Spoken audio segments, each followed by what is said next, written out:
IELTS 16. Published by Cambridge University Press and Cambridge Assessment English 2021. This recording is copyright. Test 1.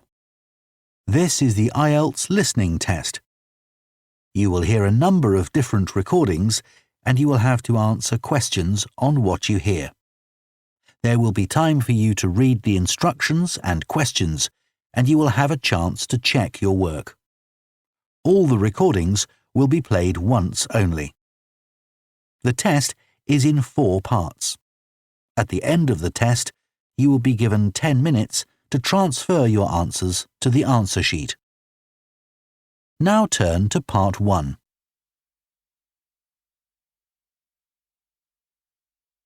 Part 1.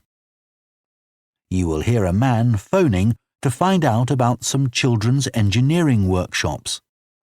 First, you have some time to look at questions 1 to 3.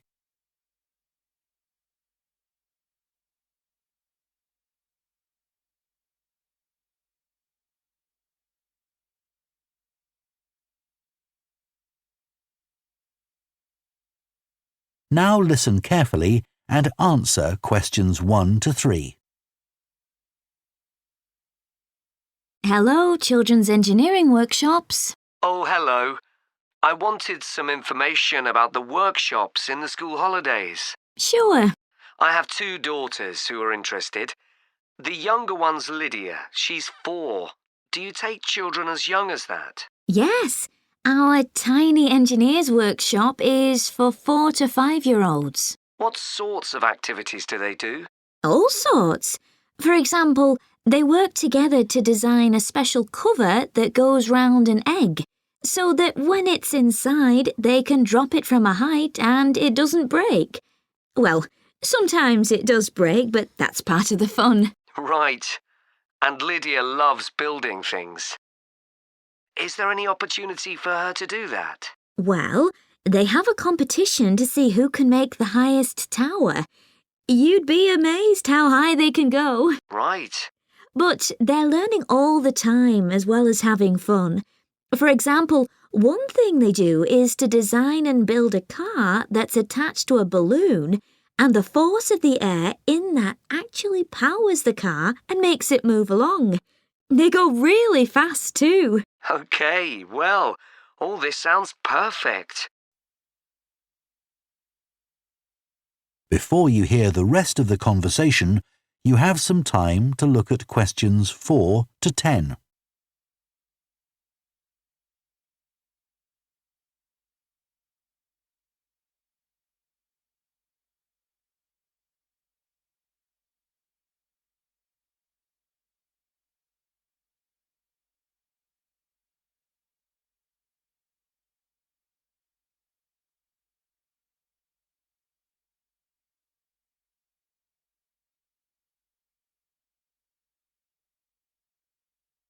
Now listen and answer questions 4 to 10.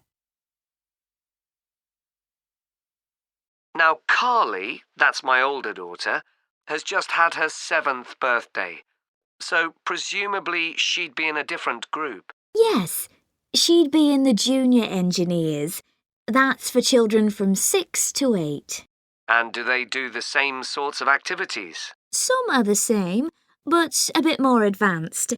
So they work out how to build model vehicles, things like cars and trucks, but also how to construct animals using the same sorts of material and technique. And then they learn how they can program them and make them move. So they learn a bit of coding. They do. They pick it up really quickly. We're there to help if they need it, but they learn from one another too. Right. And do they have competitions too? Yes. With the junior engineers, it's to use recycled materials like card and wood to build a bridge. And the longest one gets a prize. That sounds fun. I wouldn't mind doing that myself. Then they have something a bit different, which is to think up an idea for a 5-minute movie and then film it, using special animation software. You'd be amazed what they come up with. And of course, that's something they can put on their phone and take home to show all their friends. Exactly. And then they also build a robot in the shape of a human, and they decorate it and program it so that it can move its arms and legs. Perfect. So, is it the same price as the tiny engineers? It's just a bit more, £50 for the 5 weeks. And are the classes on a Monday too? They used to be, but we found it didn't give our staff enough time to clear up after the first workshop, so we moved them to Wednesdays. The classes are held in the morning from 10 to 11. OK. That's better for me, actually. And what about the location? Where exactly are the workshops held? They're in Building 10A. There's a big sign on the door. You can't miss it. And that's in Fradston Industrial Estate. Sorry? Fradston. That's Fradston.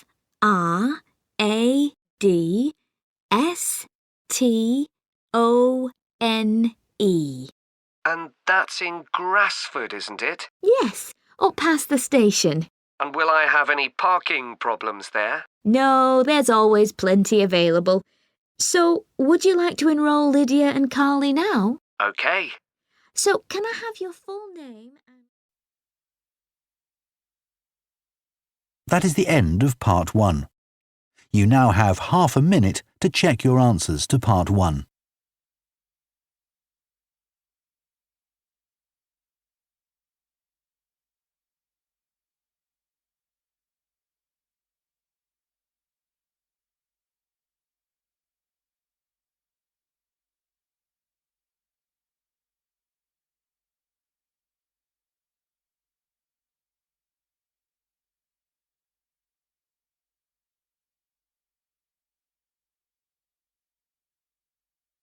Part 2.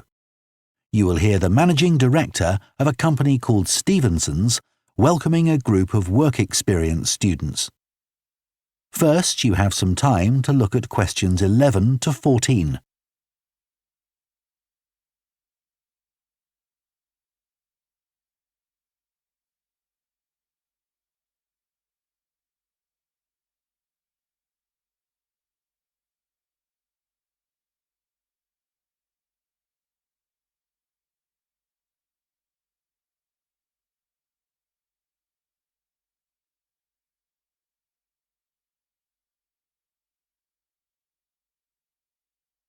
Now listen carefully and answer questions 11 to 14. Good morning everyone and welcome to Stevenson's, one of the country's major manufacturers of metal goods. Thank you for choosing us for your 2 weeks of work experience. My name is Julia Simmons and since the beginning of this year I've been the managing director. Stevenson's is quite an old company. Like me, the founder, Ronald Stevenson, went into the steel industry when he left school. That was in 1923. He set up this company when he finished his apprenticeship in 1926, although he actually started making plans 2 years earlier, in 1924. He was a very determined young man. Stevenson's long-term plan was to manufacture components for the machine tools industry, although in fact that never came about, and for the automotive industry, that is cars and lorries. However, there was a delay of 5 years before that happened, because shortly before the company went into production, Stevenson was given the opportunity to make goods for hospitals and other players in the healthcare industry. So that's what we did for the first 5 years. Over the years, we've expanded the premises considerably. We were lucky that the site is big enough, so moving to a new location has never been necessary. However, the layout is far from ideal for modern machinery and production methods, so we intend to carry out major refurbishment of this site over the next 5 years. I'd better give you some idea of what you'll be doing during your 2 weeks with us, so you know what to expect. Most mornings you'll have a presentation from one of the managers to learn about their department, starting this morning with research and development. and you'll all spend some time in each department, observing what's going on and talking to people, as long as you don't stop them from doing their work altogether. In the past, a teacher from your school has come in at the end of each week to find out how the group were getting on, but your school isn't able to arrange that this year. Before you hear the rest of the talk, you have some time to look at questions 15 to 20.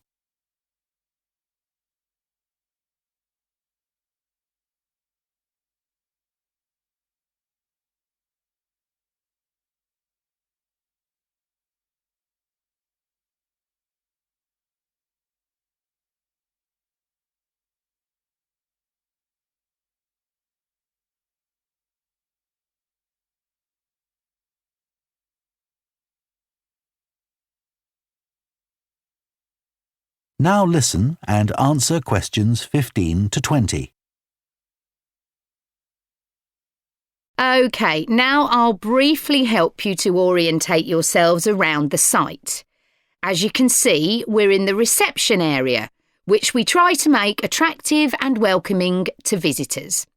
There's a corridor running left from here, and if you go along that, the door facing you at the end is the entrance to the coffee room. This looks out onto the main road on one side and some trees on the other, and that'll be where you meet each morning. The factory is the very big room on the far side of the site. Next to it is the warehouse, which can be accessed by lorries going up the road to the turning area at the end. You can get to the warehouse by crossing to the far side of the courtyard, and then the door is on your right. Somewhere you'll be keen to find is the staff canteen. This is right next to reception. I can confidently say that the food's very good, but the view isn't. The windows on one side look onto a corridor and courtyard, which aren't very attractive at all, and on the other onto the access road, which isn't much better. You'll be using the meeting room quite often, and you'll find it by walking along the corridor to the left of the courtyard and continuing along it to the end. The meeting room is the last one on the right, and I'm afraid there's no natural daylight in the room. Then you'll need to know where some of the offices are. The Human Resources Department is at the front of this building, so you head to the left along the corridor from reception, and it's the second room you come to. It looks out onto the main road. And finally, the boardroom, where you'll be meeting sometimes. That has quite a pleasant view, as it looks out onto the trees. Go along the corridor past the courtyard, right to the end. The boardroom is on the left, next to the factory. OK, now, are there any questions before we move? That is the end of Part 2. You now have half a minute to check your answers to Part 2.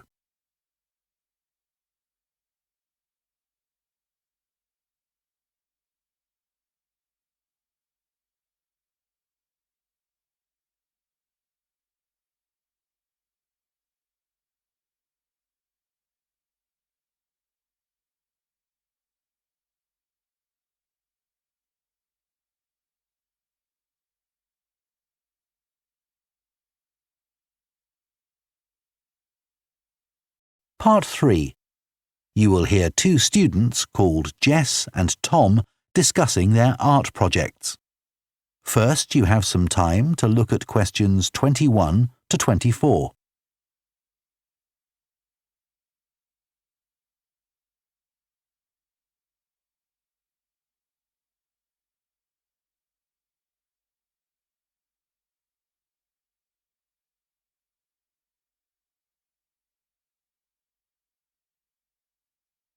Now listen carefully and answer questions 21 to 24. How are you getting on with your art project, Tom? OK. They gave us the theme of birds to base our project on, and I'm not really all that interested in wildlife, but I'm starting to get into it. I've pretty well finished the introductory stage. So have I. When they gave us all those handouts with details of books and websites to look at, I was really put off. But the more I read, the more interested I got. Me too. I found I could research so many different aspects of birds in art. Colour, movement, texture. So I was looking forward to the bird park visit. What a letdown. It poured with rain and we hardly saw a single bird. Much less use than the trip to the Natural History Museum. Yeah. I liked all the stuff about evolution there. The workshop sessions with Dr. Fletcher were good too, especially the brainstorming sessions. I missed those because I was ill. I wish we could have seen the projects last year's students did. I suppose they want us to do our own thing, not copy. Have you drafted your proposal yet? Yes, but I haven't handed it in. I need to amend some parts. I've realised the notes from my research are almost all just descriptions. I haven't actually evaluated anything, so I'll have to fix that. Oh, I didn't know we had to do that. I'll have to look at that too. Did you do a timeline for the project? Yes, and a mind map. Yeah, so did I. I quite enjoyed that. But it was hard having to explain the basis for my decisions in my action plan. What? You know, give a rationale. I didn't realise we had to do that. OK, I can add it now. And I've done the video diary presentation and worked out what I want my outcome to be in the project. Someone told me it's best not to be too precise about your actual outcome at this stage, so you have more scope to explore your ideas later on. So I'm going to go back to my proposal to make it a bit more vague. Really? OK, I'll change that too then. Before you hear the rest of the discussion, you have some time to look at questions 25 to 30.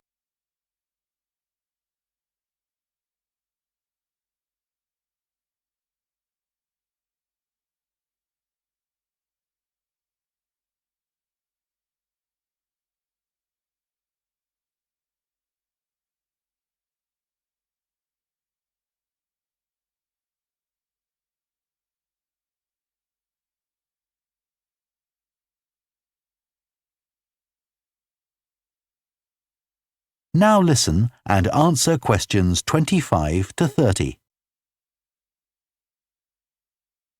One part of the project I'm unsure about is where we choose some paintings of birds and say what they mean to us. Like, I chose a painting of a falcon by Landseer. I like it because the bird's standing there with his head turned to one side, but he seems to be staring straight at you. But I can't just say it's a bit scary, can I? You could talk about the possible danger suggested by the bird's look. Oh, OK. There's a picture of a fishhawk by Audubon I like. It's swooping over the water with a fish in its talons and with great black wings which take up most of the picture. So you could discuss it in relation to predators and food chains? Well, actually, I think I'll concentrate on the impression of rapid motion it gives. Right. Do you know that picture of a kingfisher by Van Gogh? It's perching on a reed growing near a stream. Yes, it's got these beautiful blue and red and black shades. I've actually chosen it because I saw a real kingfisher once when I was little. I was out walking with my grandfather and I've never forgotten it. Oh, so we can use a personal link? Sure. OK. There's a portrait called William Wells. I can't remember the artist, but it's a middle-aged man who's just shot a bird. And his expression and the way he's holding the bird in his hand suggests he's not sure about what he's done. To me, it's about how ambiguous people are in the way they exploit the natural world. Interesting. There's Gauguin's picture via a Matty. He did it in Tahiti. It's a woman with a white bird behind her that is eating a lizard. And what I'm interested in is what idea this bird refers to. Apparently, it's a reference to the never-ending cycle of existence. Wow. I chose a portrait of a little boy, Giovanni de' Medici. He's holding a tiny bird in one fist.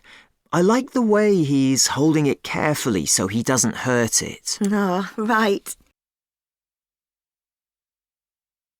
That is the end of Part 3. You now have half a minute to check your answers to Part 3.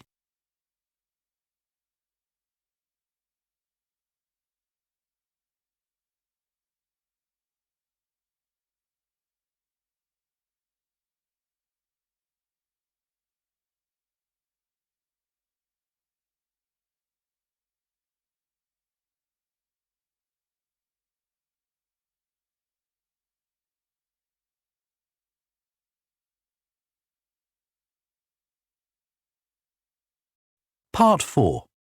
You will hear a professor of philosophy giving a talk on the ancient philosophy of Stoicism. First, you have some time to look at questions 31 to 40.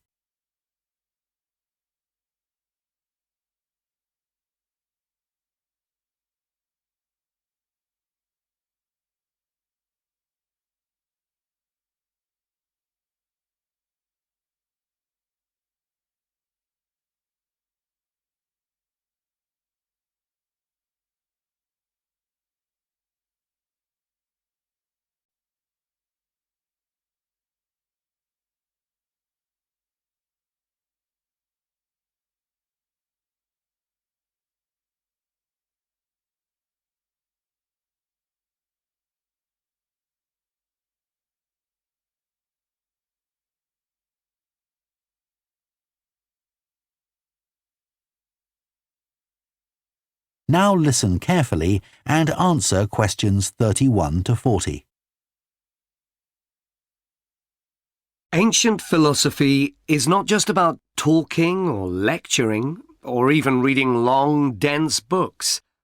In fact, it is something people have used throughout history to solve their problems and to achieve their greatest triumphs. Specifically, I am referring to Stoicism, which in my opinion is the most practical of all philosophies and therefore the most appealing. Stoicism was founded in ancient Greece by Zeno of Citium in the early 3rd century BC, but was practiced by the likes of Epictetus, Cato, Seneca, and Marcus Aurelius. Amazingly, we still have access to these ideas, despite the fact that the most famous Stoics never wrote anything down for publication. Cato definitely didn't. Marcus Aurelius never intended his meditations to be anything but personal. Seneca's letters were, well, letters, and Epictetus's thoughts come to us by way of a note-taking student. Stoic principles were based on the idea that its followers could have an unshakable happiness in this life, and the key to achieving this was virtue. The road to virtue, in turn, lay in understanding that destructive emotions like anger and jealousy are under our conscious control. They don't have to control us, because we can learn to control them. In the words of Epictetus, external events I cannot control, but the choices I make with regard to them I do control. The modern-day philosopher and writer Nassim Nicholas Taleb defines a Stoic as someone who has a different perspective on experiences which most of us would see as wholly negative. A Stoic transforms fear into caution, pain into transformation, mistakes into initiation, and desire into undertaking. Using this definition as a model, we can see that throughout the centuries, Stoicism has been practiced in more recent history by kings, presidents, artists, writers, and entrepreneurs.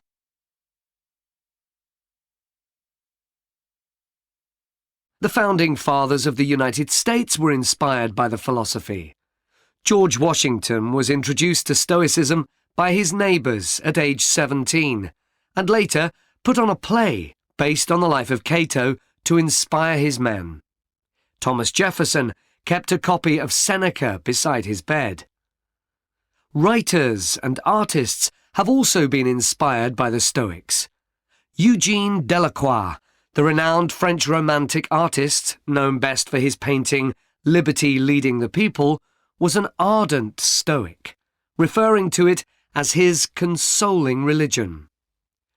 The economist Adam Smith's theories on capitalism were significantly influenced by the Stoicism that he studied as a schoolboy, under a teacher who had translated Marcus Aurelius's works.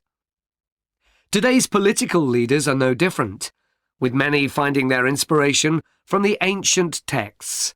Former US President Bill Clinton rereads Marcus Aurelius every single year, and many have compared former President Obama's calm leadership style to that of Cato. Wen Jiabao, the former Prime Minister of China, claims that Meditations is one of 2 books he travels with, and that he has read it more than 100 times over the course of his life. Stoicism had a profound influence on Albert Ellis, who invented cognitive behavior therapy, which is used to help people manage their problems by changing the way that they think and behave. It's most commonly used to treat depression. The idea is that we can take control of our lives by challenging the irrational beliefs that create our faulty thinking, symptoms, and behaviours by using logic instead. Stoicism has also become popular in the world of business. Stoic principles can build the resilience and state of mind required to overcome setbacks, because Stoics teach turning obstacles into opportunity, a lesson every business entrepreneur needs to learn. I would argue that studying Stoicism is as relevant today as it was 2,000 years ago, thanks to its brilliant insights into how to lead a good life. At the very root of the thinking, there is a very simple way of living. Control what you can and accept what you can't. This is not as easy as it sounds and will require considerable practice. It can take a lifetime to master. The Stoics also believed the most important foundation for a good and happy life is not money, fame, power, or pleasure, but having a disciplined and principled character, something which seems to resonate with many people today. That is the end of Part 4. You now have 1 minute to check your answers to Part 4.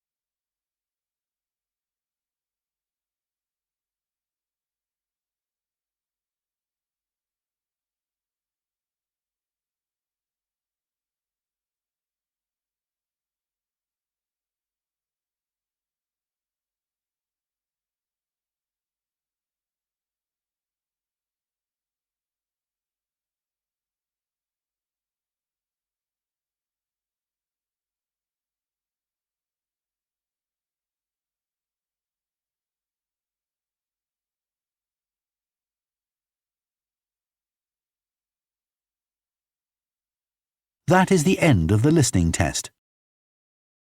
In the IELTS test, you would now have 10 minutes to transfer your answers to the answer sheet.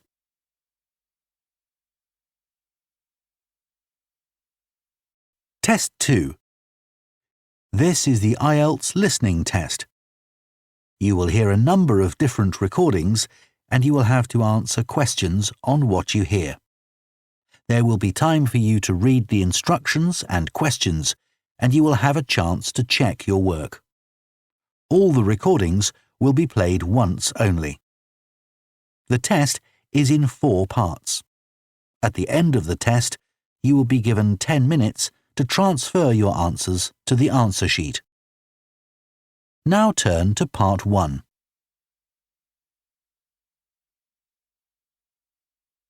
Part 1.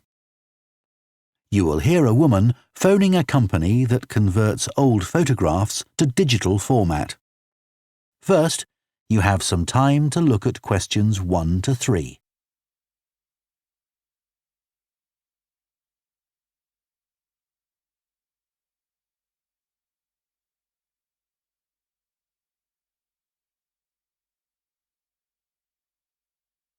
Now listen carefully and answer questions 1 to 3. Hello, Picture Rep. Can I help you? Oh, hi.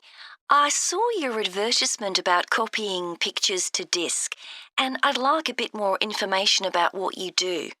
Sure. What would you like to know? Well, I've got a box full of old family photos that's been up in the attic for years. Some of them must be 50 or 60 years old, and I'd like to get them converted to digital format. Sure, we can do that for you. Right.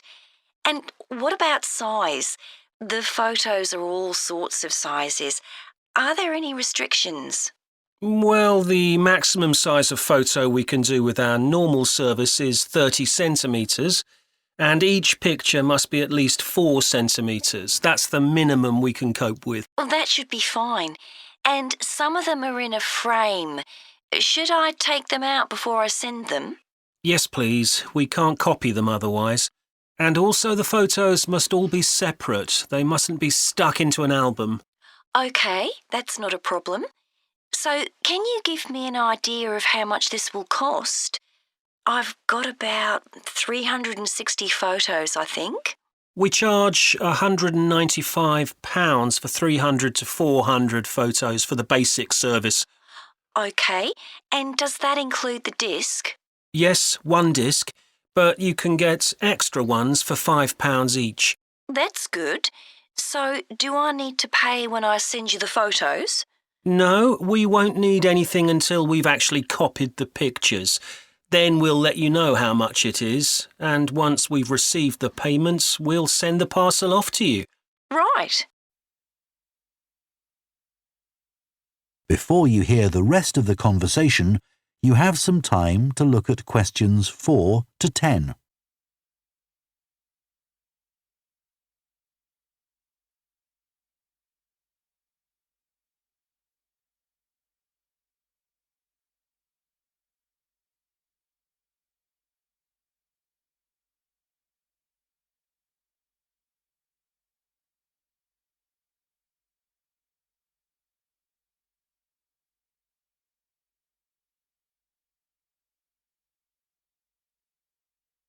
Now listen and answer questions 4 to 10. Is there anything else you'd like to ask about our services? Yes, I've roughly sorted out the photos into groups, according to what they're about. So, can you keep them in those groups when you copy them? Sure, we'll save each group in a different folder on the disk, and if you like, you can suggest a name for each folder. So, I could have one called Grandparents, for instance. Exactly. And do you do anything besides scan the photos? Like, can you make any improvements? Yes, in the standard service, each photo is checked, and we can sometimes touch up the colour a bit or improve the contrast. That can make a big difference. OK, and some of the photos are actually quite fragile. They won't get damaged in the process, will they? No, if any look particularly fragile, we'd do them by hand. We do realise how precious these old photos can be. Sure. And another thing is we can make changes to a photo if you want. So if you want to remove an object from a photo or maybe alter the background, we can do that. Really? I might be interested in that. I'll have a look through the photos and see. Oh, and talking of fixing photos, I've got a few that aren't properly in focus. Can you do anything to make that better? No, I'm afraid that's one thing we can't do. OK. Any other information I can give you? How long will it all take? We aim to get the copying done in 10 days. Fine. Right, well, I'll get the photos packed up in a box and post them off to you. Right. If you've got a strong cardboard box, that's best. We've found that plastic ones sometimes break in the post. OK. Right, thanks for your help. Bye. Bye. That is the end of Part 1. You now have half a minute to check your answers to Part 1.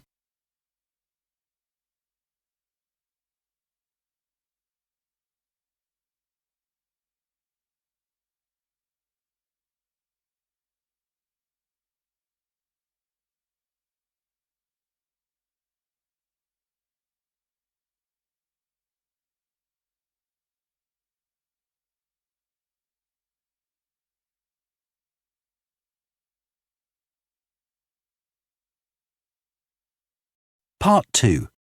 You will hear a head teacher talking to parents of pupils about changes at the school. First, you have some time to look at questions 11 to 15.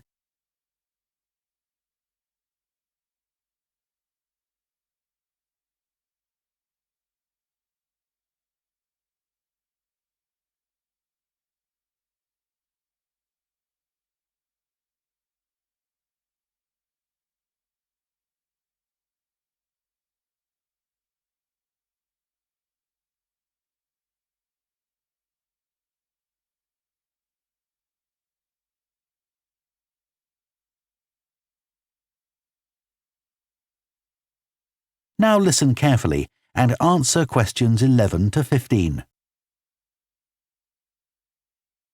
Good morning, and thank you for coming here today. I'd like to bring you up to date with changes in the school that will affect your children. As you know, the school buildings date from various times, some from the 1970s, some from the last 5 years, and of course, Dartfield House is over a century old. It was commissioned by a businessman, Neville Richards, and intended as his family home, but he died before it was completed. His heir chose to sell it to the local council, who turned it into offices. A later plan to convert it into a tourist information centre didn't come about through lack of money, and instead it formed the nucleus of this school when it opened 40 years ago. The school has grown as the local population has increased, and I can now give you some news about the lower school site, which is separated from the main site by a road. Planning permission has been granted for development of both sites. The lower school will move to new buildings that will be constructed on the main site. Developers will construct houses on the existing lower school site. Work on the new school buildings should start within the next few months. A more imminent change concerns the catering facilities and the canteen. The canteen is always very busy throughout the lunch period. In fact, it's often full to capacity because a lot of our pupils like the food that's on offer there. But there's only one serving point, so most pupils have to wait a considerable time to be served. This is obviously unsatisfactory, as they may have hardly finished their lunch before afternoon lessons start. So, we've had a new food hall built, and this will come into use next week. It'll have several serving areas, and I'll give you more details about those in a minute. But one thing we ask you to do to help in the smooth running of the food hall is to discuss with your children each morning which type of food they want to eat that day, so they can go straight to the relevant serving point. There won't be any junk food, everything on offer will be healthy, and there's no change to the current system of paying for lunches by topping up your child's electronic payment card online. You may be wondering what will happen to the old canteen. We'll still have tables and chairs in there, and pupils can eat food from the food hall or lunch they've brought from home. Eventually, we may use part of the canteen for storage, but first, we'll see how many pupils go in there at lunchtime. Before you hear the rest of the talk, you have some time to look at questions 16 to 20.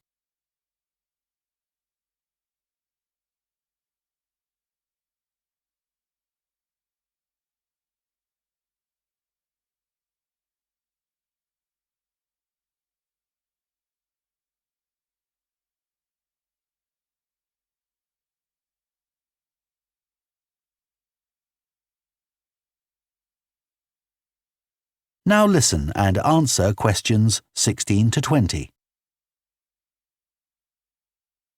OK, back to the serving points in the food hall, which will all have side dishes, desserts and drinks on sale, as well as main courses.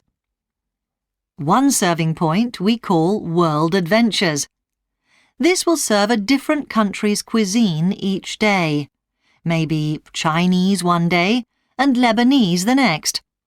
The menus will be planned for a week at a time, so pupils will know what's going to be available the whole of that week.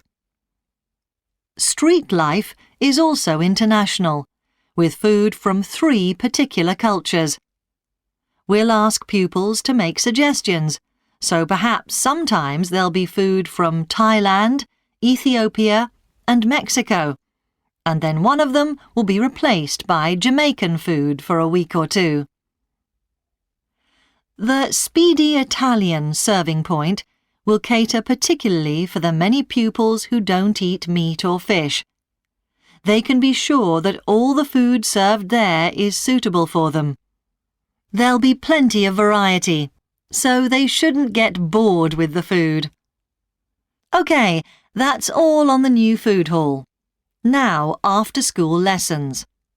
These are very popular with pupils, particularly swimming. In fact, there's a waiting list for lessons. Cycling is another favourite, and I'm delighted that dozens of pupils make use of the chance to learn to ride in off-road conditions. It means that more and more cycle to and from school every day. As you know, we have a well-equipped performance centre, and we're going to start drama classes in there too. Pupils will be able to join in just for fun, or work up to taking part in a play. We hope to put on at least one a year. We already teach a number of pupils to use the sound and lighting systems in the centre, and a former pupil has given a magnificent grand piano to the school, so a few pupils will be able to learn at the school instead of going to the local college, as many of them do at the moment. That is the end of Part 2. You now have half a minute to check your answers to Part 2.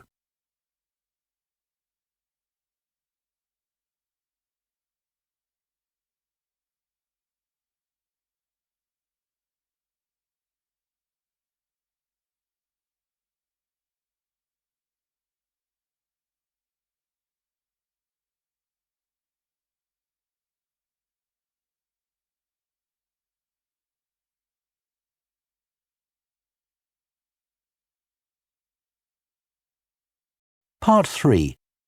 You will hear 2 psychology students, called Luke and Susie, discussing their assignment on sleep and dreams. First, you have some time to look at questions 21 to 24.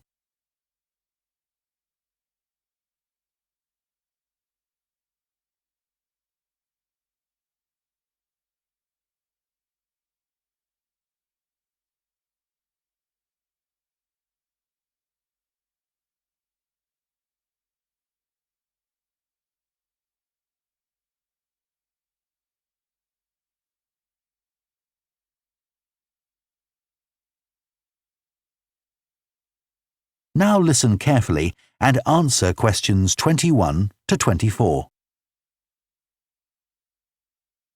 So, Luke, for our next psychology assignment, we have to do something on sleep and dreams. Right. I've just read an article suggesting why we tend to forget most of our dreams soon after we wake up. I mean, most of my dreams aren't that interesting anyway. But what it said was that if we remembered everything, we might get mixed up about what actually happened and what we dreamed. So it's a sort of protection. I hadn't heard that idea before. I'd always assumed that it was just that we didn't have room in our memories for all that stuff. Me too. What do you think about the idea that our dreams may predict the future? It's a belief that you get all over the world. Yeah, lots of people have a story of it happening to them. But the explanation I've read is that for each dream that comes true, we have thousands that don't, but we don't notice those. We don't even remember them. We just remember the ones where something in the real world, like a view or an action, happens to trigger a dream memory. Right. So it's just a coincidence, really. Something else I read about is what they call segmented sleeping. That's a theory that hundreds of years ago, people used to get up in the middle of the night and have a chat or something to eat, then go back to bed. So I tried it myself. Why? Well, it's meant to make you more creative. I don't know why, but I gave it up after a week. It just didn't fit in with my lifestyle. But most preschool children have a short sleep in the day, don't they? There was an experiment some students did here last term to see at what age kids should stop having naps, but they didn't really find an answer. They spent a lot of time working out the most appropriate methodology, but the results didn't seem to show any obvious patterns. Right. Anyway, let's think about our assignment. Last time I had problems with the final stage, where we had to describe and justify how successful we thought we'd been. I struggled a bit with the action plan too. I was okay with the planning, but I got marked down for the self-assessment as well. And I had big problems with the statistical stuff. That's where I really lost marks. Right. Before you hear the rest of the discussion, you have some time to look at questions 25 to 30.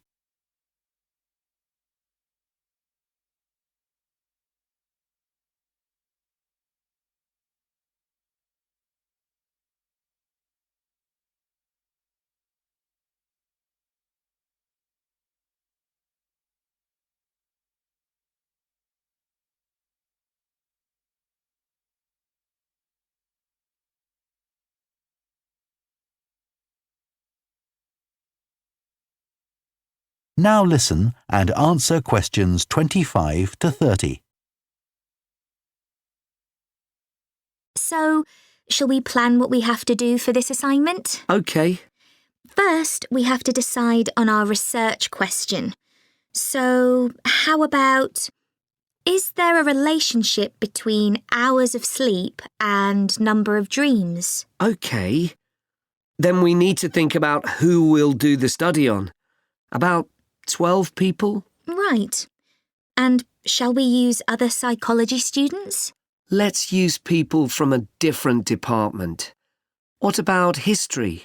Yes, they might have interesting dreams.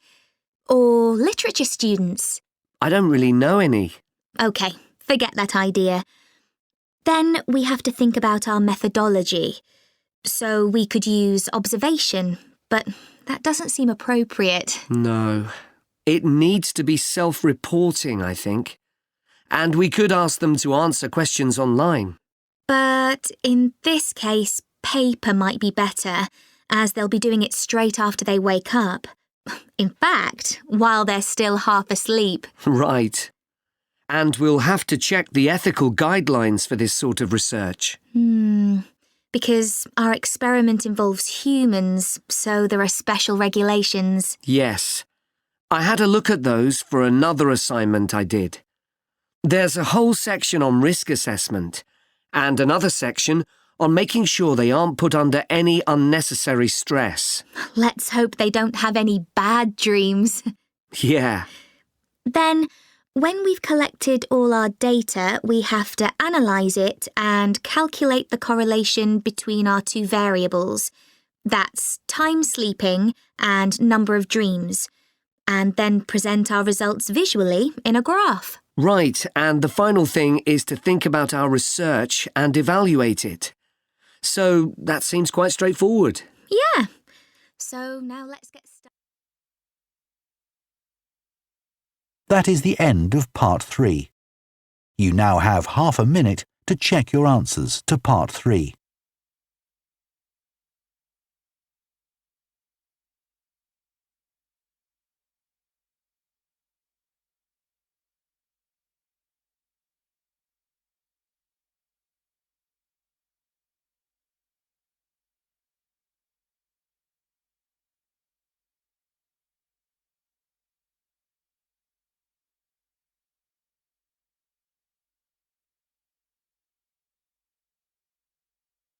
Part 4. You will hear a sports science student giving a presentation on the health benefits of dance. First, you have some time to look at questions 31 to 40.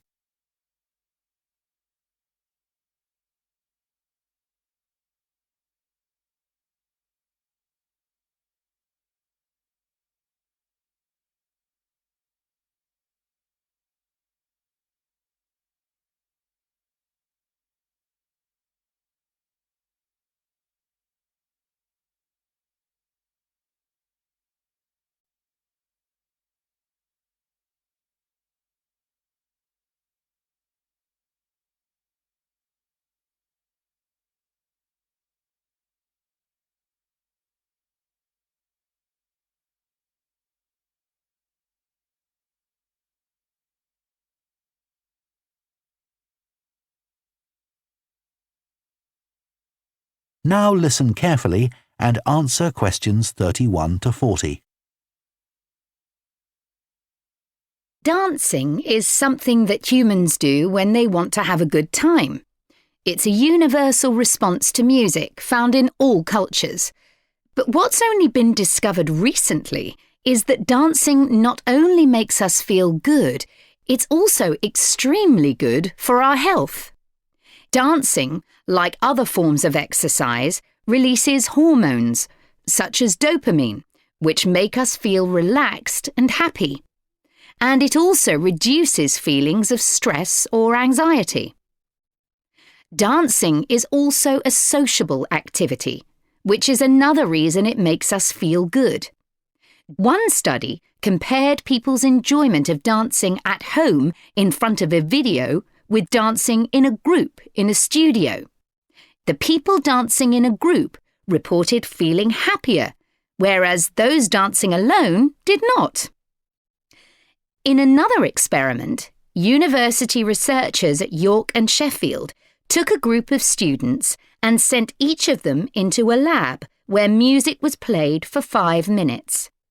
Each had to choose from 3 options: to sit and listen quietly to the music, to cycle on an exercise bike while they listened, or to get up and dance. All were given cognitive tasks to perform before and after. The results showed that those who chose to dance showed much more creativity when doing problem-solving tasks. Dr. Lovett at the University of Hertfordshire believes dance could be a very useful way to help people suffering from mental health problems. He thinks dance should be prescribed as therapy to help people overcome issues such as depression.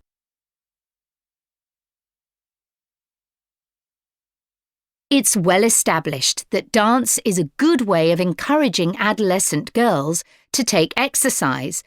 But what about older people? Studies have shown that there are enormous benefits for people in their 60s and beyond. One of the great things about dance is that there are no barriers to participation. Anyone can have a go, even those whose standard of fitness is quite low.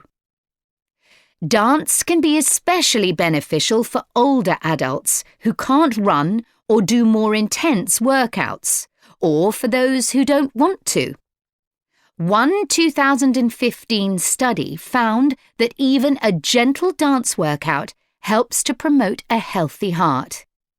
And there's plenty of evidence which suggests that dancing lowers the risk of falls, which could result in a broken hip, for example, by helping people to improve their balance. There are some less obvious benefits of dance for older people too. One thing I hadn't realised before researching this topic was that dance isn't just a physical challenge. It also requires a lot of concentration, because you need to remember different steps and routines. For older people, this kind of activity is especially important because it forces their brain to process things more quickly and to retain more information. Current research also shows that dance promotes a general sense of well-being in older participants, which can last up to a week after a class. Participants report feeling less tired and having greater motivation to be more active and do daily activities such as gardening or walking to the shops or a park. Ballroom or country dancing, both popular with older people, have to be done in groups. They require collaboration and often involve touching a dance partner, all of which encourages interaction on the dance floor. This helps to develop new relationships and can reduce older people's sense of isolation, which is a huge problem in many countries. I also looked at the benefits of Zumba. 15 million people in 180 countries now regularly take a Zumba class, an aerobic workout based on Latin American dance moves. John Porcari, a professor of exercise and sports science at the University of Wisconsin, analysed a group of women who were Zumba regulars and found that a class lasting 40 minutes burns about 370 calories. This is similar to moderately intense exercises like step aerobics or kickboxing. A study in the American Journal of Health Behaviour showed that when women with obesity did Zumba 3 times a week for 16 weeks, they lost an average of 1.2 kilos and lowered their percentage of body fat by 1%. More importantly, the women enjoyed the class so much that they made it a habit and continued to attend classes at least once a week. Very unusual for an aerobic exercise program. Dance is never going to compete with high-intensity workouts when it comes to physical fitness gains, but its popularity is likely to keep on rising because it's such a fun way to keep fit. That is the end of Part 4. You now have 1 minute to check your answers to Part 4.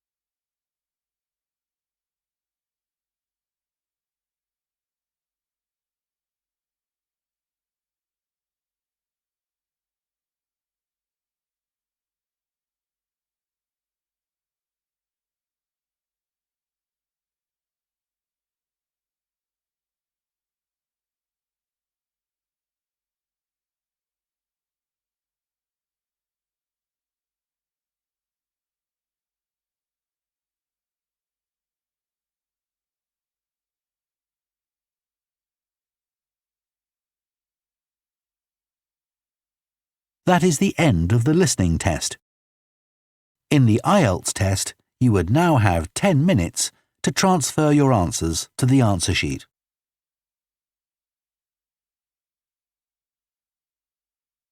Test 3. This is the IELTS listening test. You will hear a number of different recordings and you will have to answer questions on what you hear. There will be time for you to read the instructions and questions, and you will have a chance to check your work.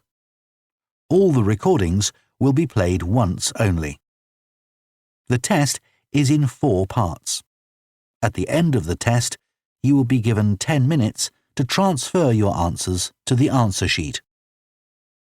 Now turn to Part 1.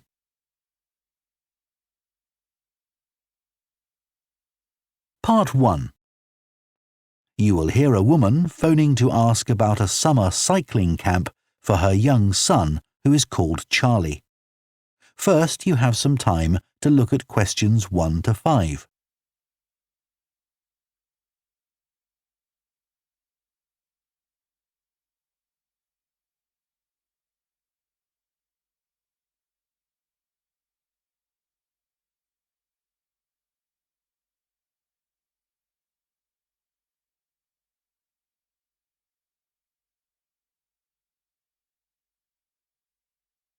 Now listen carefully and answer questions 1 to 5. Hello, Junior Cycle Camp. Jake speaking. Hi, I'm calling for some information about the cycle camp. I'm thinking of sending my son. Great. Well, it's held every weekday morning over the summer vacation, and we focus on basic cycling skills and safety. We have 8 levels for children from 3 years upwards. How old's your son? Charlie? He's 7. He can ride a bike, but he needs a little more training before he's safe to go on the road. He'd probably be best in level 5. They start off practicing on the site here, and we aim to get them riding on the road. But first, they're taken to ride in the park, away from the traffic. Right. And can you tell me a bit about the instructors? Well, all our staff wear different colored shirts. So we have 3 supervisors, and they have red shirts. They support the instructors, and they also stand in for me if I'm not around.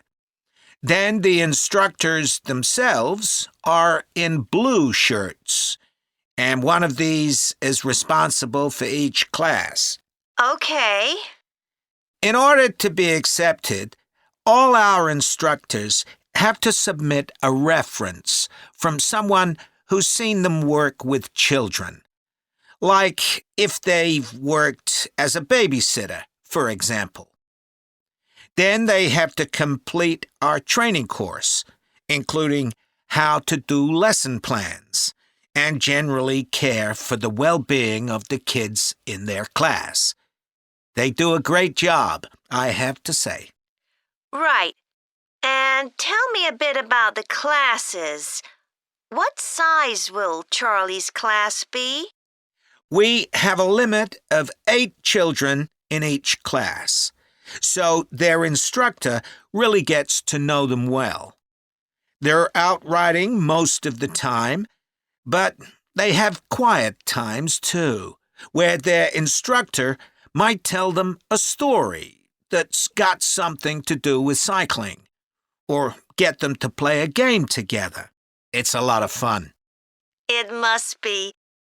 Now, what happens if there's rain? Do the classes still run? Oh, yes. We don't let that put us off. We just put on our waterproofs and keep cycling. Before you hear the rest of the conversation, you have some time to look at questions 6 to 10.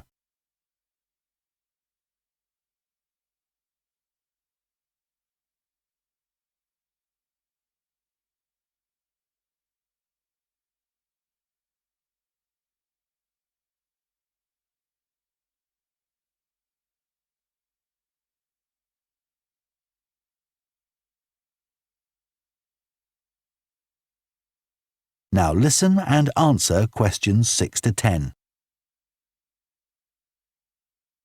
And is there anything special Charlie should bring along with him? Well, maybe some spare clothes, especially if the weather's not so good. And a snack for break time? How about a drink? No, we'll provide that. And make sure he has shoes, not sandals. Sure. And Just at present, Charlie has to take medication every few hours, so I'll make sure he has that. Absolutely. Just give us details of when he has to take it, and we'll make sure he does. Thanks. Now, there are a few things you should know about day 1 of the camp. The classes normally start at 9:30 every morning, but on day 1, you should aim to get Charlie here by 9:20. The finishing time will be 12:30 as usual. We need the additional time because there are a few extra things to do. The most important is that we have a very careful check to make sure that every child's helmet fits properly. If it doesn't fit, we'll try to adjust it, or we'll find him another one. But he must wear it all the time he's on the bike. Of course. Then, after that, all the instructors will be waiting to meet their classes, and they'll meet up in the tent. You can't miss it, and each instructor will take their class away and get started. Okay, well, that all sounds good. Now, can you tell me how much the camp costs a week? $199. We've managed to keep the price more or less the same as last year. It was $190 then. But the places are filling up quite quickly. Right. Okay, well, I'd like to book for the... That is the end of Part 1. You now have half a minute to check your answers to Part 1.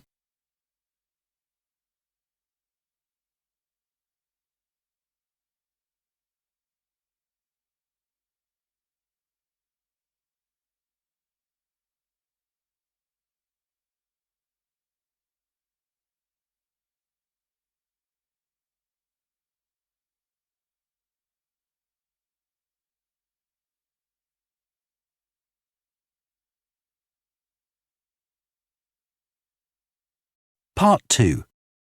You will hear a recruitment officer called Megan Baker giving a talk at a jobs fair about opportunities for those interested in the food and agriculture sectors. First, you have some time to look at questions 11 to 14.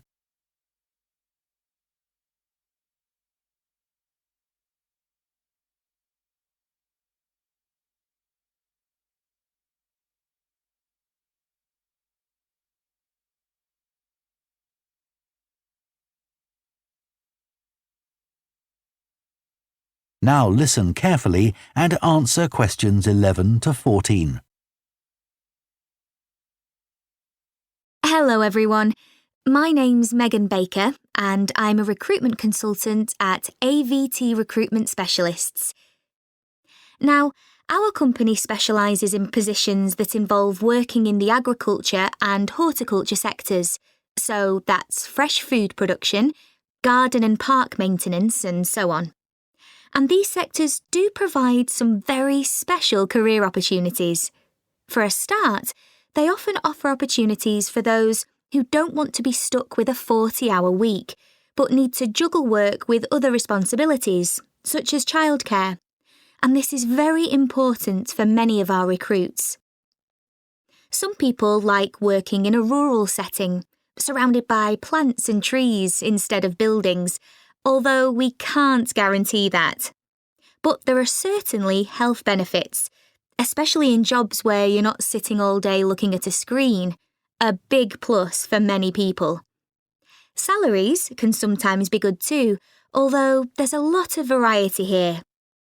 And you may have the opportunity in some types of jobs for travel overseas, although that obviously depends on the job, and not everyone is keen to do it. Of course, working outdoors does have its challenges. It's fine in summer, but can be extremely unpleasant when it's cold and windy. You may need to be pretty fit for some jobs, though with modern technology, that's not as important as it once was. And standards of health and safety are much higher now than they used to be, so there are fewer work-related accidents. But if you like a lively city environment surrounded by lots of people, these jobs are probably not for you. They're often in pretty remote areas. And some people worry about finding a suitable place to live, but in our experience, this usually turns out fine. Before you hear the rest of the talk, you have some time to look at questions 15 to 20.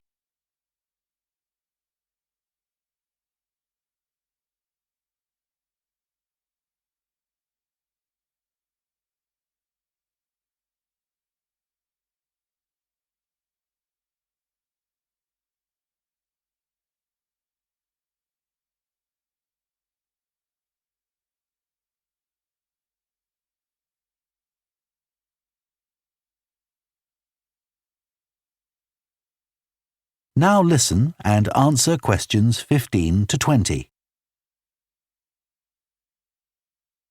Now, let me tell you about some of the exciting jobs that we have on our books right now. One is for a fresh food commercial manager. Our client here is a very large fresh food producer, supplying a range of top supermarkets. They operate in a very fast-paced environment with low profit margins.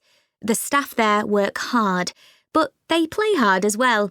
So if you've a sociable personality, this may be for you. We have an exciting post as an agronomist, advising farmers on issues such as crop nutrition, protection against pests, and the latest legislation on farming and agricultural practices. There are good opportunities for the right person to quickly make their way up the career ladder, but a deep knowledge of the agricultural sector is expected of applicants. A leading supermarket is looking for a fresh produce buyer who is available for a 12-month maternity cover contract. You need to have experience in administration, planning and buying in the fresh produce industry, and in return will receive a very competitive salary. We have also received a request for a sales manager for a chain of garden centres. You will be visiting centres in the region to ensure their high levels of customer service are maintained. This post is only suitable for someone who is prepared to live in the region. There is also a vacancy for a tree technician to carry out tree cutting, forestry and conservation work. Candidates must have a clean driving licence and have training in safety procedures. A year's experience would be preferred, but the company might be prepared to consider someone who has just completed an appropriate training course. Finally, we have a position for a farm worker. This will involve a wide range of farm duties, including crop sowing and harvesting, machine maintenance, and animal care. Perks of the job include the possibility of renting a small cottage on the estate and the chance to earn a competitive salary. A driving licence and tractor driving experience are essential. That is the end of Part 2. You now have half a minute to check your answers to Part 2.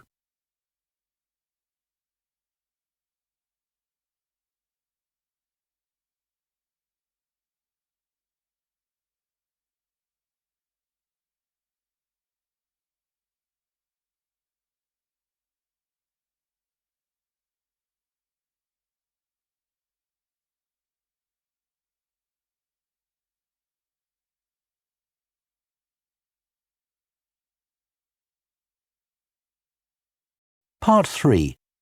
You will hear two food science students called Adam and Rosie starting to plan their presentation on diet and obesity. First, you have some time to look at questions 21 to 24.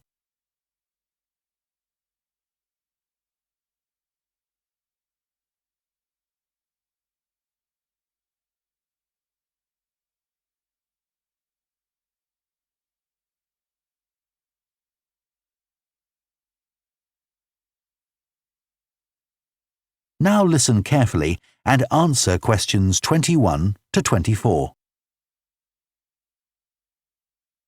OK, Rosie, shall we try to get some ideas together for our presentation on diet and obesity? Sure.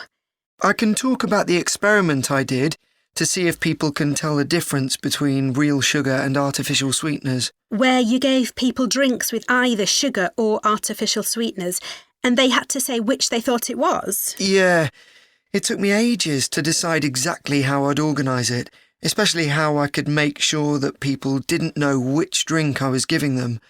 It was hard to keep track of it all, especially as I had so many people doing it. I had to make sure I kept a proper record of what each person had had. So, could most people tell the difference? Yeah, I hadn't thought that they would be able to, but most people could. Then there's that experiment I did, measuring the fat content of nuts, to see if the nutritional information given on the packet was accurate. The one where you ground up the nuts and mixed them with a chemical to absorb the fat? Yes. My results were a bit problematic. The fat content for that type of nut seemed much lower than it said on the package. But I reckon the package information was right. I think I should probably have ground up the nuts more than I did. It's possible that the scales for weighing the fat weren't accurate enough too. I'd really like to try the experiment again sometime. Before you hear the rest of the discussion, you have some time to look at questions 25 to 30.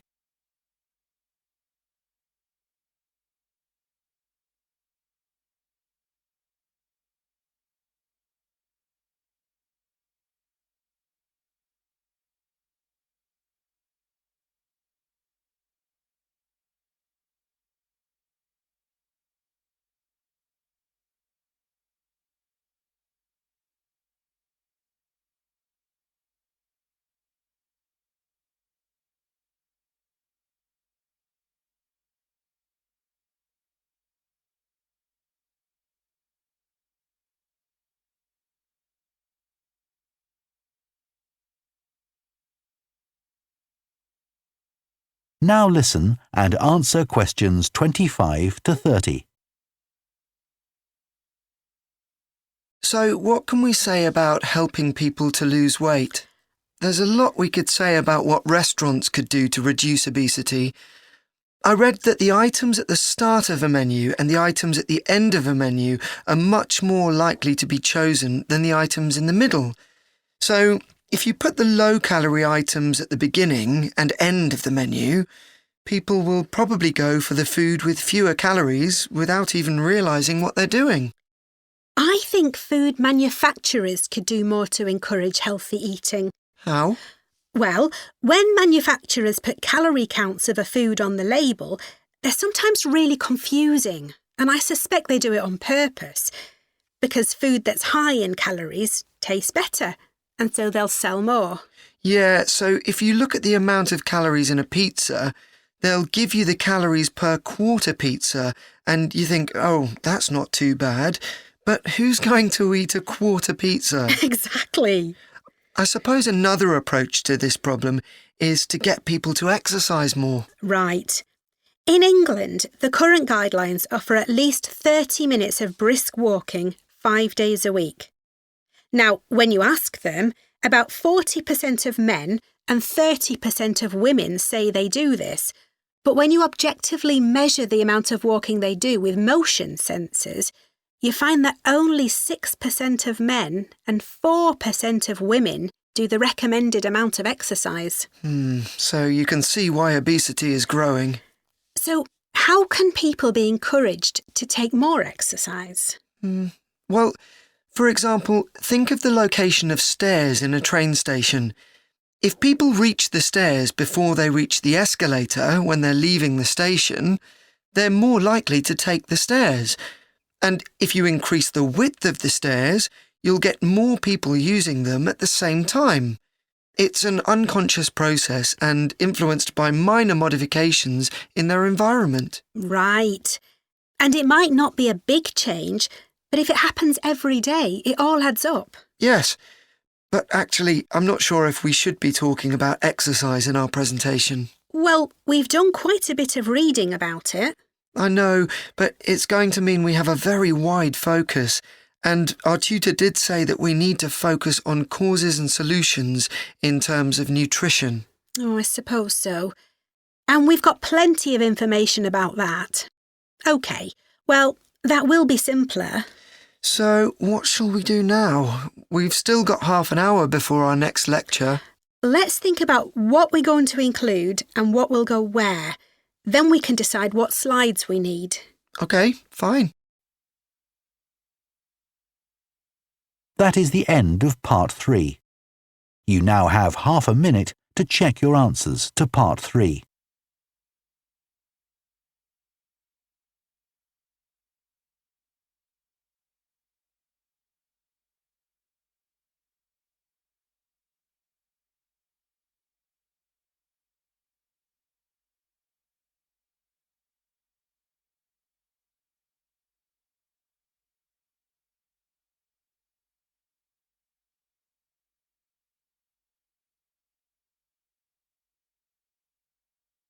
Part 4. You will hear a lecturer on a fashion design course introducing the subject of hand knitting, which involves making things like woolen jumpers and scarves. First, you have some time to look at questions 31 to 40.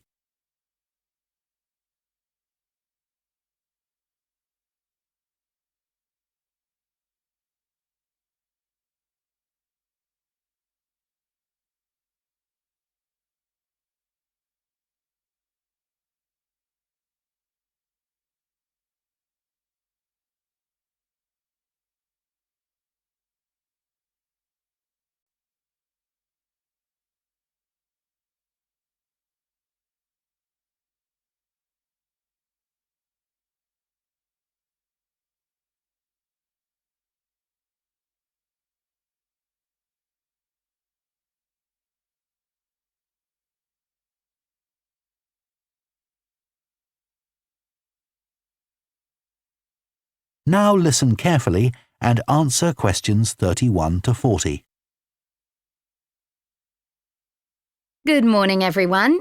So today we're going to look at an important creative activity, and that's hand knitting. Ancient knitted garments have been found in many different countries, showing that knitting is a global activity with a long history. When someone says the word knitting, we might well picture an elderly person, a grandmother perhaps, sitting by the fire, knitting garments for themselves or other members of the family.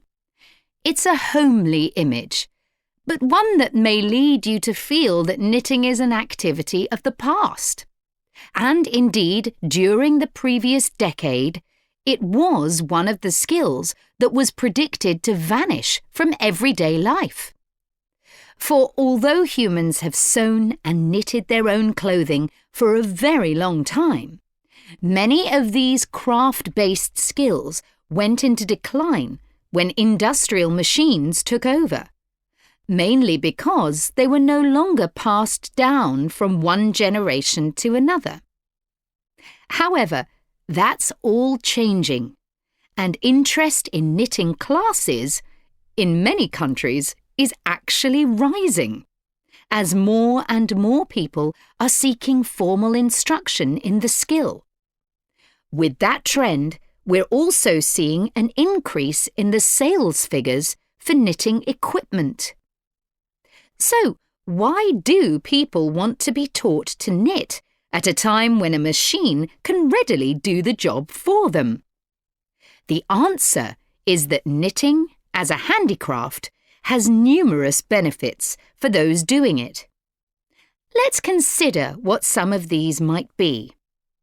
While many people knitted garments in the past because they couldn't afford to buy clothes, it's still true today that knitting can be helpful if you're experiencing economic hardship. If you have several children who all need warm winter clothes, knitting may save you a lot of money. and the results of knitting your own clothes can be very rewarding, even though the skills you need to get going are really quite basic and the financial outlay is minimal. But the more significant benefits in today's world are to do with well-being. In a world where it's estimated that we spend up to 9 hours a day online, doing something with our hands that is craft-based makes us feel good. It releases us from the stress of a technological, fast-paced life.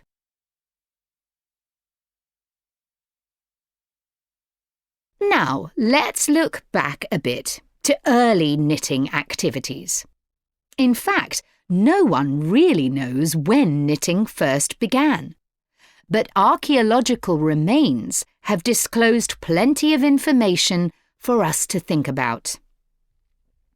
One of the interesting things about knitting is that the earliest pieces of clothing that have been found suggest that most of the items produced were round rather than flat. Discoveries from the 3rd and 4th centuries in Egypt show that things like socks and gloves that were needed to keep hands and feet warm were knitted in one piece using 4 or 5 needles. That's very different from most knitting patterns today, which only require 2. What's more, the very first needles people used were hand-carved out of wood and other natural materials, like bone, whereas today's needles are largely made of steel or plastic and make that characteristic clicking sound when someone's using them. Ancient people knitted using yarns made from linen, hemp, cotton and wool, and these were often very rough on the skin. The spinning wheel, which allowed people to make finer yarns and produce much greater quantities of them, led to the dominance of wool in the knitting industry, often favoured for its warmth. Another interesting fact about knitting is that because it was practised in so many parts of the world, for so many purposes, regional differences in style developed. This visual identity has allowed researchers to match bits of knitted clothing that have been unearthed over time to the region from which the wearer came, or the job that he or she did. As I've mentioned, knitting offered people from poor communities a way of making extra money while doing other tasks. For many centuries, it seems, men, women and children took every opportunity to knit, for example, while watching over sheep, walking to market, or riding in boats. So, let's move on to take... That is the end of Part 4. You now have 1 minute to check your answers to Part 4.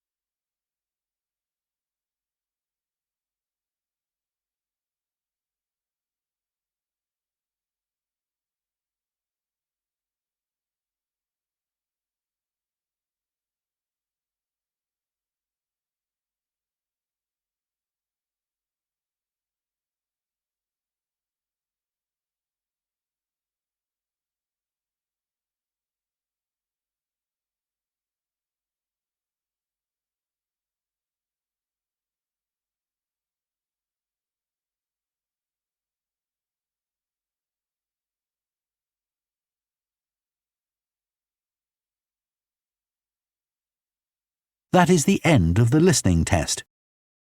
In the IELTS test, you would now have 10 minutes to transfer your answers to the answer sheet.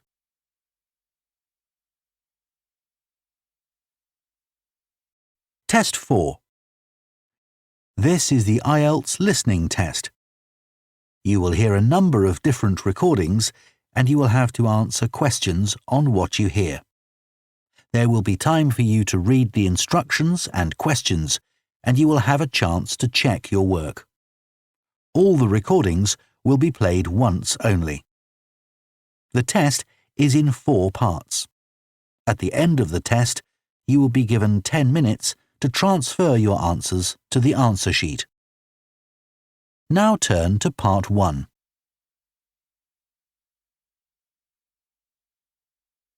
Part 1. You will hear a man phoning the owner of a holiday cottage. First, you have some time to look at questions 1 to 6.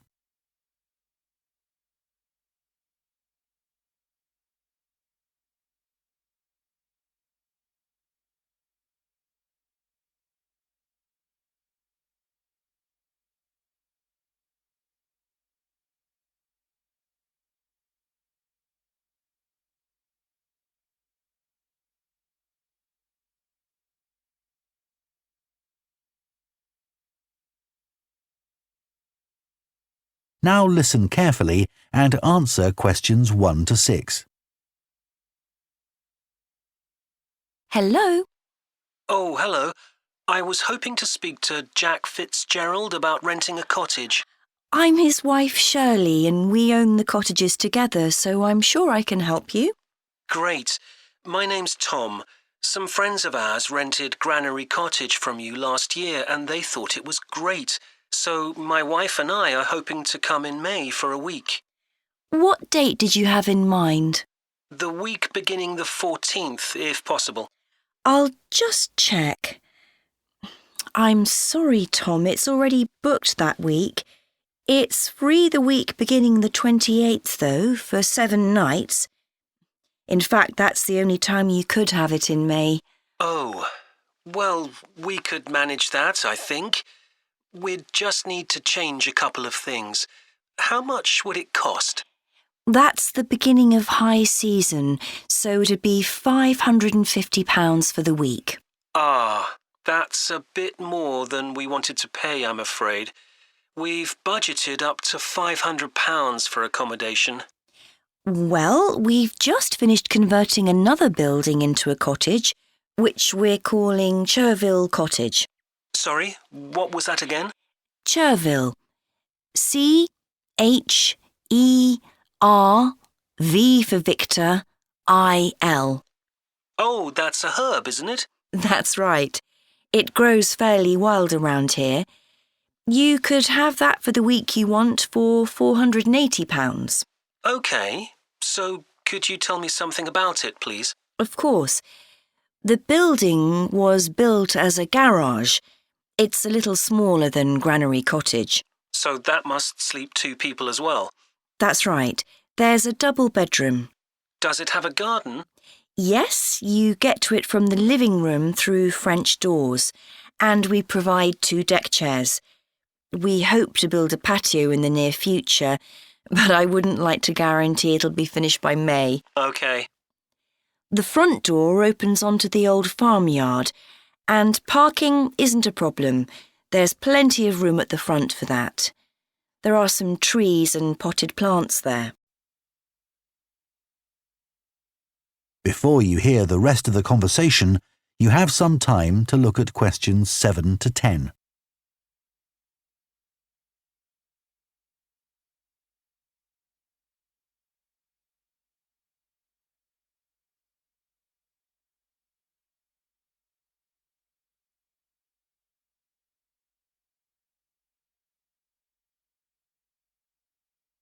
Now listen and answer questions 7 to 10.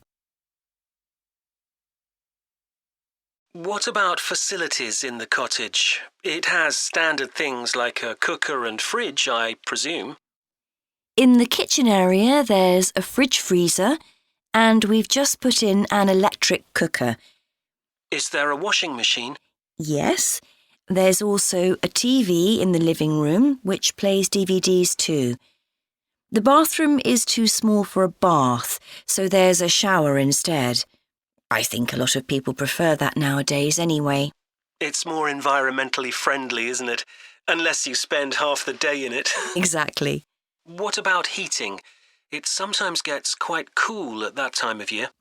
There's central heating, and if you want to light a fire, there's a stove. We can provide all the wood you need for it. It smells so much nicer than coal, and it makes the room very cosy. We've got one in our own house. That sounds very pleasant. Perhaps we should come in the winter to make the most of it. Yes, we find we don't want to go out when we've got the fire burning. There are some attractive views from the cottage which I haven't mentioned. There's a famous stone bridge. It's one of the oldest in the region, and you can see it from the living room. It isn't far away. The bedroom window looks in the opposite direction and has a lovely view of the hills and the monument at the top. Well, that all sounds perfect. I'd like to book it, please. Would you want a deposit? Yes, we ask for 30% to secure your booking, so that'll be £144. And when would you like the rest of the money? You're coming in May, so the last day of March, please. Fine. Excellent. Could I just take your details so that I can... That is the end of Part 1. You now have half a minute to check your answers to Part 1.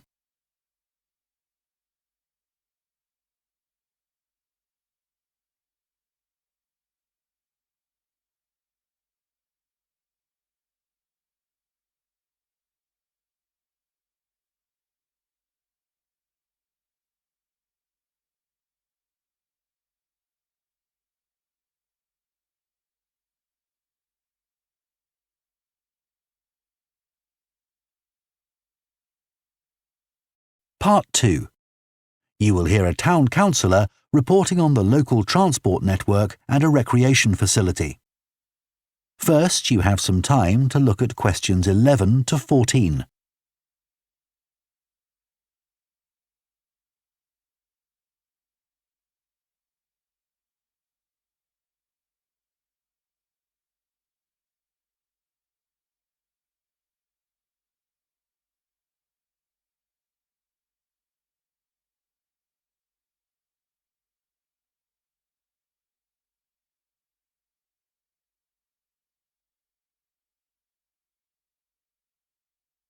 Now listen carefully and answer questions 11 to 14. Right, next on the agenda we have traffic and highways. Councillor Thornton. Thank you. Well, we now have the results of the survey carried out last month about traffic and road transport in the town. People were generally satisfied with the state of the roads. There were 1 or 2 complaints about potholes, which will be addressed, but a significant number of people complained about the increasing number of heavy vehicles using our local roads to avoid traffic elsewhere. We'd expected more complaints by commuters about the reduction in the train service, but it doesn't seem to have affected people too much. The cycle path that runs alongside the river is very well used by both cyclists and pedestrians since the surface was improved last year. But overtaking can be a problem, so we're going to add a bit on the side to make it wider. At some stage, we'd like to extend the path so that it goes all the way through the town, but that won't be happening in the immediate future. The plans to have a pedestrian crossing next to the post office have unfortunately had to be put on hold for the time being.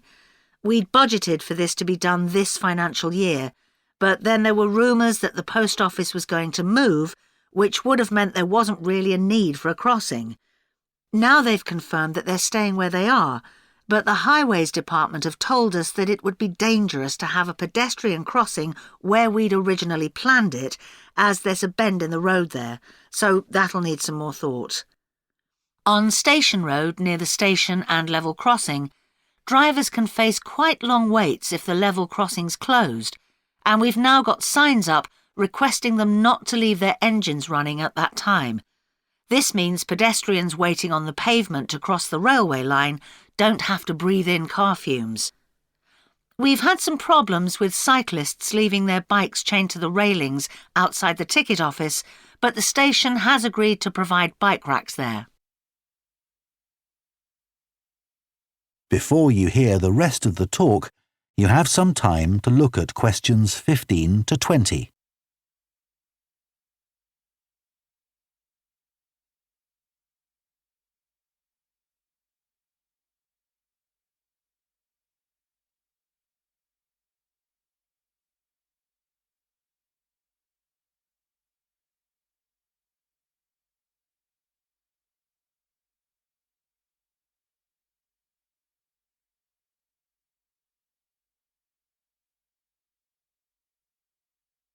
Now listen and answer questions 15 to 20.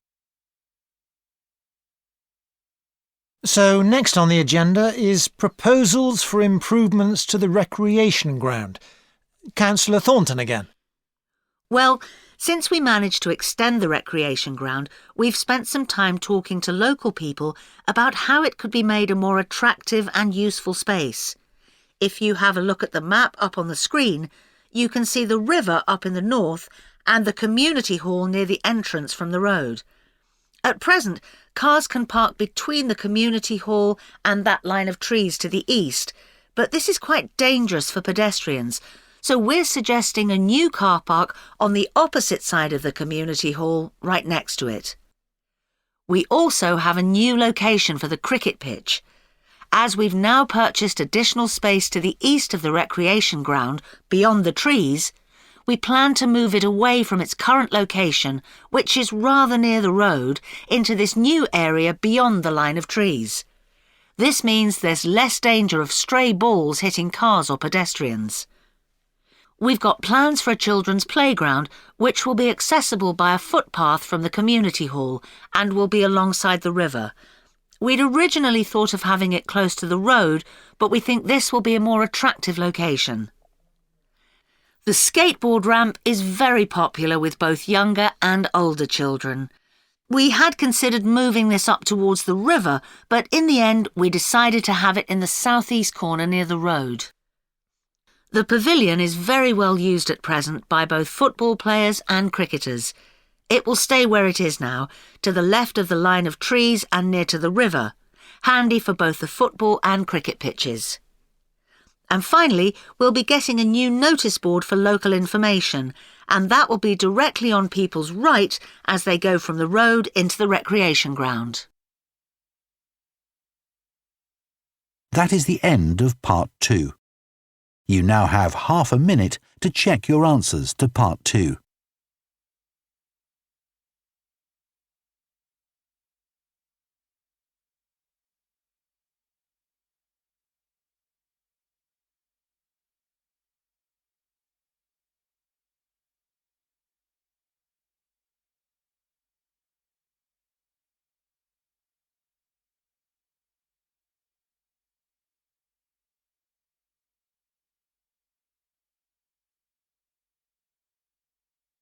Part 3.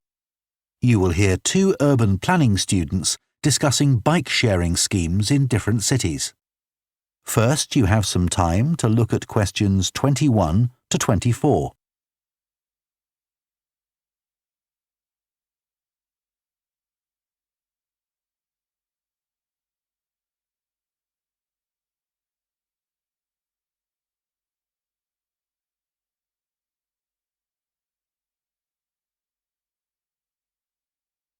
Now listen carefully and answer questions 21 to 24. Now that we've done all the research into bike-sharing schemes in cities around the world, we need to think about how we're going to organise our report. Right. I think we should start by talking about the benefits. I mean, it's great that so many cities have introduced these schemes where anyone can pick up a bike from dozens of different locations and hire it for a few hours. It makes riding a bike very convenient for people. Yes, but the costs can add up, and that puts people on low incomes off in some places. I suppose so. But if it means more people in general are cycling rather than driving, then because they're increasing the amount of physical activity they do, it's good for their health. OK, but isn't that of less importance? I mean, doesn't the impact of reduced emissions on air pollution have a more significant effect on people's health? Certainly in some cities, bike sharing has made a big contribution to that, and also helped to cut the number of cars on the road significantly. Which is the main point. Exactly. But I'd say it's had less of an impact on noise pollution because there are still loads of buses and lorries around. Right. Shall we quickly discuss the recommendations we're going to make? In order to ensure bike sharing schemes are successful? Yes. OK. Well, while I think it's nice to have really state-of-the-art bikes with things like GPS, I wouldn't say they're absolutely necessary. But some technical things are really important, like a fully functional app, so people can make payments and book bikes easily. Places which haven't invested in that have really struggled. Good point. Some people say there shouldn't be competing companies offering separate bike-sharing schemes, but in some really big cities, competition's beneficial. And anyway, one company might not be able to manage the whole thing. Right. Deciding how much to invest is a big question. Cities which have opened loads of new bike lanes at the same time as introducing bike-sharing schemes have generally been more successful. But there are examples of successful schemes where this hasn't happened. What does matter, though, is having a big publicity campaign. Definitely. If people don't know how to use the scheme or don't understand its benefits, they won't use it. People need a lot of persuasion to stop using their cars. Before you hear the rest of the discussion, you have some time to look at questions 25 to 30.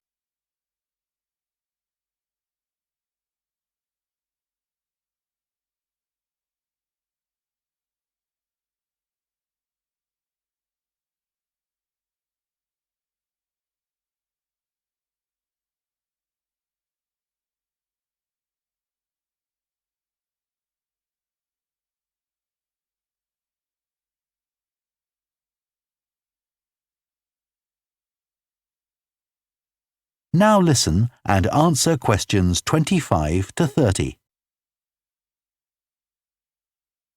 Shall we look at some examples now and say what we think is good or bad about them? I suppose we should start with Amsterdam, as this was one of the first cities to have a bike-sharing scheme. Yes, there was already a strong culture of cycling here. In a way, it's strange that there was such a demand for bike sharing, because you'd have thought most people would have used their own bikes. And yet it's one of the best used schemes. Dublin's an interesting example of a success story. It must be because the public transport system's quite limited. Not really. There's no underground, but there are trams and a good bus network. I'd say price has a lot to do with it. It's one of the cheapest schemes in Europe to join. But the buses are really slow. Anyway, the weather certainly can't be a factor. No, definitely not. The London scheme's been quite successful. Yes, it's been a really good thing for the city. The bikes are popular and the whole system is well maintained, but it isn't expanding quickly enough. Basically, not enough's been spent on increasing the number of cycle lanes. Hopefully that'll change. Yes. Now, what about outside Europe? Well, bike-sharing schemes have taken off in places like Buenos Aires. They built a huge network of cycle lanes to support the introduction of the scheme there, didn't they? It attracted huge numbers of cyclists where previously there were hardly any. An example of good planning. Absolutely. New York is a good example of how not to introduce a scheme. When they launched it, it was more than 10 times the price of most other schemes. More than it costs to take a taxi. Crazy. I think the organisers lacked vision and ambition there. I think so too. Sydney would be a good example to use. I would have expected it to have grown pretty quickly here. Yes. I can't quite work out why it hasn't been an instant success like some of the others. It's a shame, really. I know. OK, so now we've thought about all those... That is the end of part 3. You now have half a minute to check your answers to Part 3.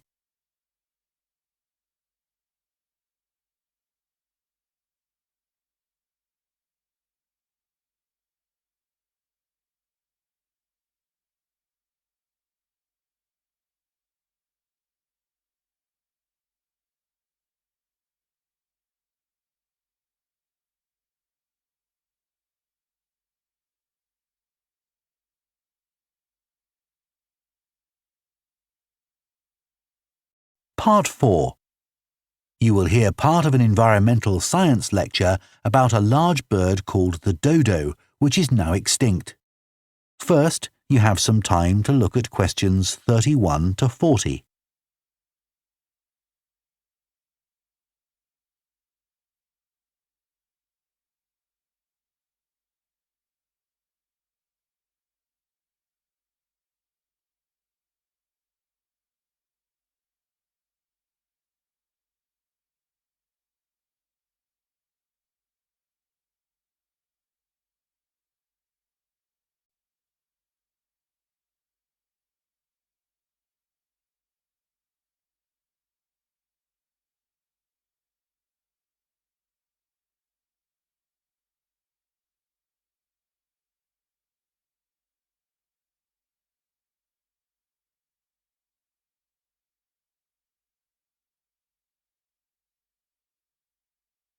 Now listen carefully and answer questions 31 to 40. One of the most famous cases of extinction is that of a bird known as the dodo. In fact, there's even a saying in English, as dead as the dodo, used to refer to something which no longer exists. But for many centuries, the dodo was alive and well, although it could only be found in one place, the island of Mauritius in the Indian Ocean.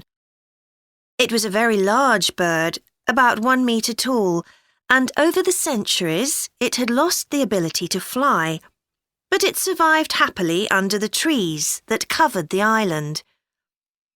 Then, in the year 1507, the first Portuguese ships stopped at the island.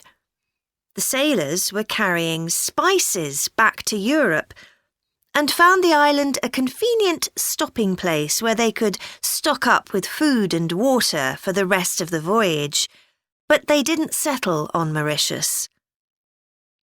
However, in 1638, the Dutch arrived and set up a colony there. These first human inhabitants of the island found the dodo birds a convenient source of meat, although not everyone liked the taste. It's hard to get an accurate description of what the dodo actually looked like. We do have some written records from sailors and a few pictures, but we don't know how reliable these are. The best-known picture is a Dutch painting in which the bird appears to be extremely fat, but this may not be accurate. An Indian painting done at the same time shows a much thinner bird. Although attempts were made to preserve the bodies of some of the birds, no complete specimen survives. In the early 17th century, 4 dried parts of a bird were known to exist. Of these, 3 have disappeared, so only one example of soft tissue from the dodo survives, a dodo head. Bones have also been found, but there's only one complete skeleton in existence. This single dodo skeleton has recently been the subject of scientific research, which suggests that many of the earlier beliefs about dodos may have been incorrect. For example, early accounts of the birds mention how slow and clumsy it was, but scientists now believe the bird's strong knee joints would have made it capable of movement which was not slow, but actually quite fast.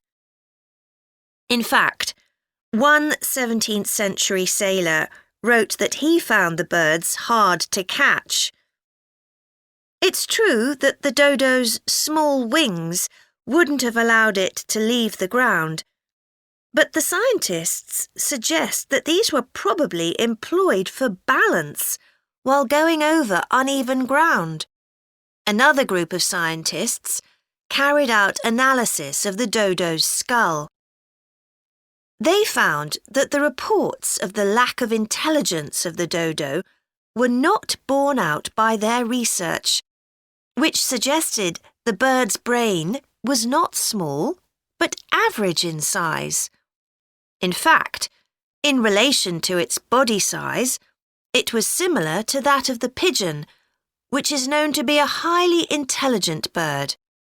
The researchers also found that the structure of the bird's skull suggested that one sense which was particularly well developed was that of smell.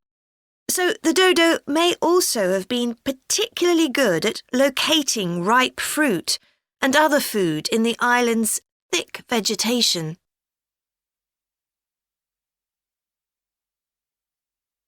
So it looks as if the dodo was better able to survive and defend itself than was originally believed.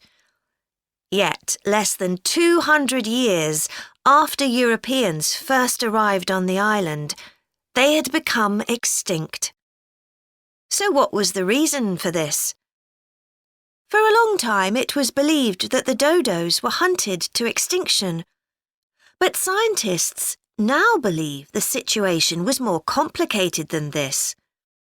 Another factor may have been the new species brought to the island by the sailors. These included dogs, which would have been a threat to the dodos, and also monkeys, which ate the fruit that was the main part of the dodo's diet. These were brought to the island deliberately. But the ships also brought another type of creature, rats, which came to land from the ships and rapidly overran the island. These upset the ecology of the island, not just the dodos, but other species too. However, they were a particular danger to the dodos because they consumed their eggs. And since each dodo only laid one at a time, this probably had a devastating effect on populations. However, we now think that probably the main cause of the bird's extinction was not the introduction of non-native species, but the introduction of agriculture. This meant that the forest that had once covered all the island and that had provided a perfect home for the dodo was cut down so that crops such as sugar could be grown. So, although the dodo had survived for thousands of years, suddenly it was gone. That is the end of Part 4. You now have 1 minute to check your answers to Part 4.